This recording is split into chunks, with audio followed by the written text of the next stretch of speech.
Looking at the arpeggiator in the Solaris, we've got a fairly simple structure here.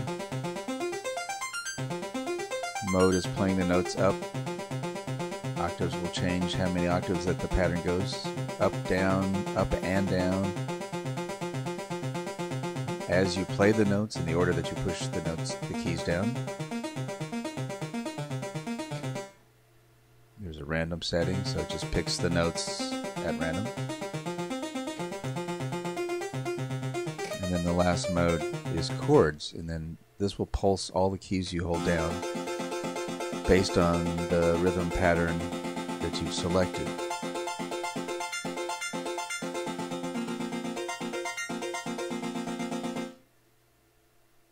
Now if we look at the resolution, there's a wide variety of clock resolutions, or divisions. The note length is what you might also call gate time. And then swing gives you up to 50%. 6/8 kind of swing feel. Pattern length is like a loop point in the pattern, arpeggiator pattern. So if you just put it down to pattern length of 1, you're only going to hear the first note. And there are 32 steps in the pattern, so you can put different lengths of notes and so on.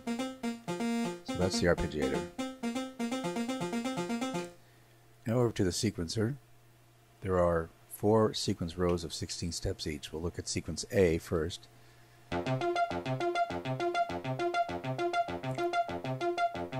Sequence A controls the time division for all 4 rows and also any of the rests that you insert. I'll show you that in a second. Here's the first 8 steps. Pattern length of 4. Now if we put it up to 8, we'll hear all 8 steps.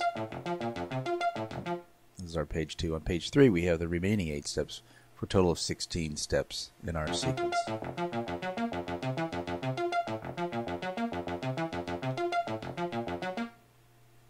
I'll set step 13 to a rest.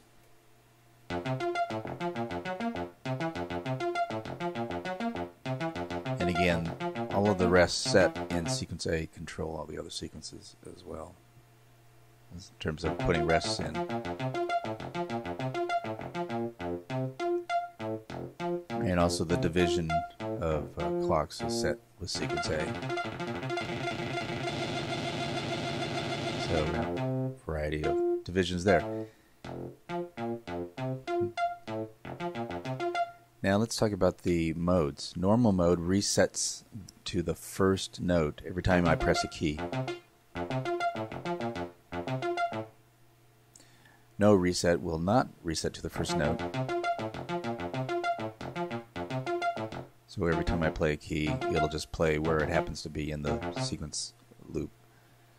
Next mode is called no gate.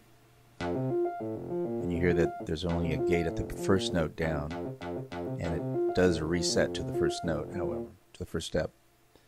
No gate, no reset does not reset to the first note every time I play, and it only has the gate on the first step. Key step, for every note I play, it steps through the sequence. And you can play chords.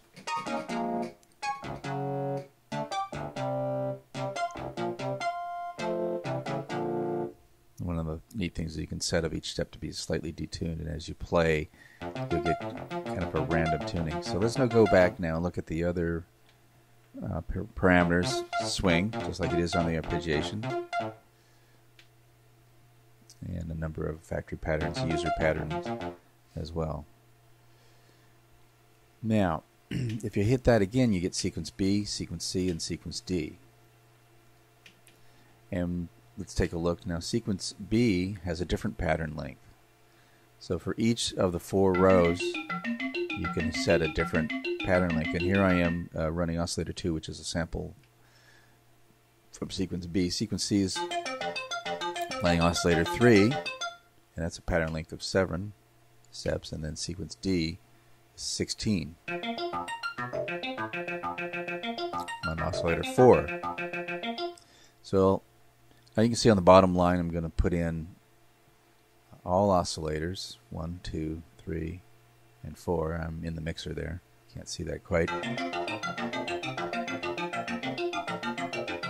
So you can get this kind of polyrhythmic thing with the different looping at different points.